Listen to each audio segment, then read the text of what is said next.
was an ordinary spring morning on March 16, 2012, when 15-year-old Sierra Lamar vanished without a trace.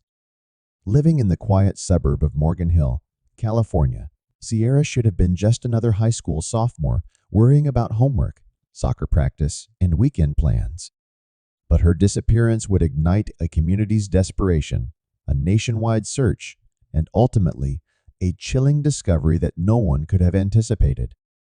This is the story of Sierra Lamar, a story of hope, heartbreak, and the dark truths that can lurk behind seemingly quiet lives. Sierra Lamar was born on October 19, 1996, in Fremont, California. She was the youngest daughter of Steve Lamar and Marlene Lamar. Described by friends and family as outgoing, athletic, and always smiling, Sierra had recently moved with her mother to Morgan Hill, about 40 minutes south of San Jose. Though the move was an adjustment, Sierra stayed connected with old friends through social media, text messages, and weekend visits. Sierra loved soccer, had an adventurous sense of humor, and was never afraid to speak her mind. Her life, by all accounts, was just beginning. On the morning of March 16, 2012, Sierra woke up as usual, got dressed, grabbed her juicy couture bag, and left the house around 7:00 a.m. to catch the school bus to Sucedió High School. But Sierra never made it to class that day. When her mother Marlene returned home and discovered Sierra hadn't come back from school, she knew immediately that something was terribly wrong. Sierra's cell phone went straight to voicemail. Text messages went unanswered. It wasn't like her to disappear without telling anyone where she was going. As night fell, the Lamar family contacted the Santa Clara County Sheriff's Office, launching what would soon become one of the largest missing person investigations in California history. From the start, investigators and volunteers scoured the fields, creeks, and rural roads surrounding Morgan Hill. Hundreds of community members gathered, forming search parties and handing out flyers. Social media campaigns spread Sierra's photo far and wide. Her face, smiling and hopeful, became a symbol of a community united by fear and determination. Brittany, what's remarkable is that we're 2 years into this ordeal, and still every Saturday morning there is a group out there searching for Sierra Lamar here in Morgan Hill. Tonight there's another fundraiser at Morgan Hill Bowl, and this group of dedicated volunteers just refuses to give up. 2 days after her disappearance, Sierra's cell phone was discovered in a field near her home. Investigators examined it for clues, but found no immediate evidence of foul play. Days later, her juicy couture school bag, containing clothes and a pair of neatly folded jeans, was found discarded in another field. The discovery deepened the suspicion that something terrible had happened. Sheriff's deputies began looking closely at everyone in Sierra's life family, friends, neighbors, but none of them had any connection to her disappearance.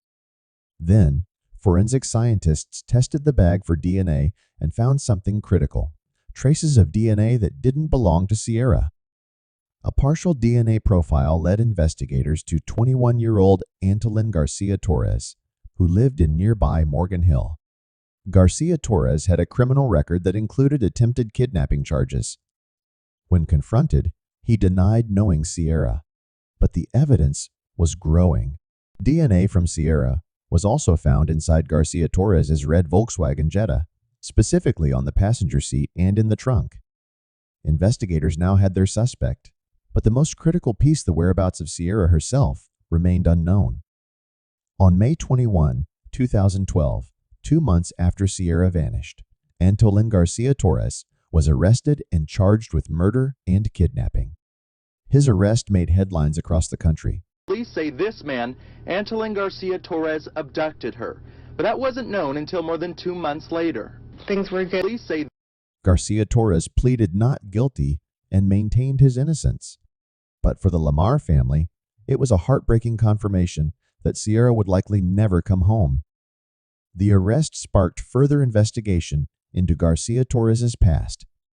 Authorities linked him to 3 separate attempted kidnappings of women in 2009 in the nearby city of Safeway parking lots. Though those victims escaped, the pattern was undeniable. Also on Wednesday, the man accused of kidnapping and murdering Sierra had his case back in court. A procedural hearing for which Antolin Garcia Torres wasn't brought to court, which meant still no answer from him as to the charges, guilty or not guilty. We're the victims. Despite exhaustive searches, no trace of Sierra's body was ever found. But prosecutors felt the DNA evidence was strong enough to proceed without it. A community holds on to hope. In the months and years that followed, Sierra's family and friends refused to let her memory fade.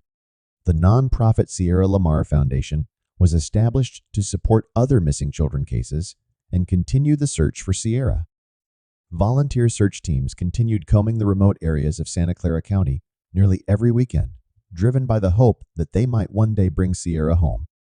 For the Lamar family, the agony of uncertainty was as painful as the possibility of loss. And meaning we want things to move along and get going, because it's frustrating. I can't say that he's guilty and I can't say that he's innocent, but whatever it may be, I just hope that we find answers and we get something definite out of this case, and that we can move on, and that there's closure, and this case is closed and we all know what has happened. After years of legal delays, the trial against Garcia Torres finally began in January 2017. Prosecutors argued that Garcia Torres had kidnapped Sierra on her way to school, murdered her, and disposed of her body. The defense insisted there was no body, no confession, and no direct evidence tying Garcia Torres to the crime scene. Witnesses took the stand, and forensic experts detailed the DNA evidence. The courtroom listened as prosecutors described how Sierra's DNA ended up in Garcia Torres's car, likely due to a violent struggle. The defense claimed the DNA transfer could have been innocent, though they failed to explain how Sierra and Garcia Torres would have met. For the jury, it came down to whether the DNA evidence, the history of attempted kidnappings, and Garcia Torres's refusal to explain the DNA could lead to only one conclusion. In May 2017, the jury found Antolin Garcia Torres guilty of the murder and kidnapping of Sierra Lamar, as well as guilty of the earlier attempted kidnappings. The verdict was read in a tense courtroom as Sierra's family held back tears. During the penalty phase, the prosecution sought the death penalty, while the defense pleaded for life in prison without parole. Ultimately, the jury decided Garcia Torres should spend the rest of his life in prison without the possibility of parole. For Sierra's family, the verdict brought a measure of justice, but not the closure they longed for. Sierra's body has never been found, and questions about her final moments remain unanswered. Sierra's disappearance forever changed Morgan Hill and the surrounding communities. The Sierra Lamar Foundation, founded by her parents, became a powerful voice in the search for missing children. Annual charity runs, soccer tournaments, and community events have kept Sierra's memory alive while helping other families endure similar tragedies.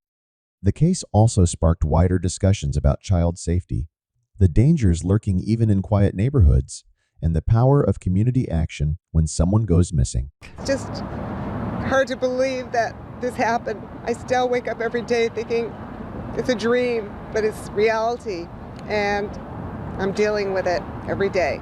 The story of Sierra Lamar is as heartbreaking as it is haunting. It's a story about an ordinary teenager who left home for school one morning and never came back. A story about a family torn apart by uncertainty and loss. And a story about the tireless determination of a community that refused to give up.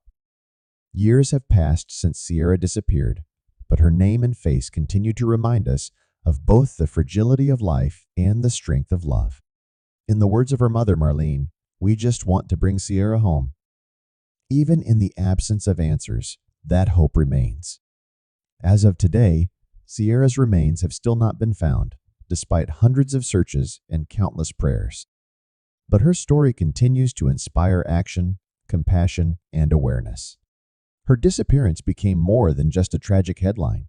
It became a call to protect every child, to search every field, and to never stop hoping, even in the face of the unimaginable.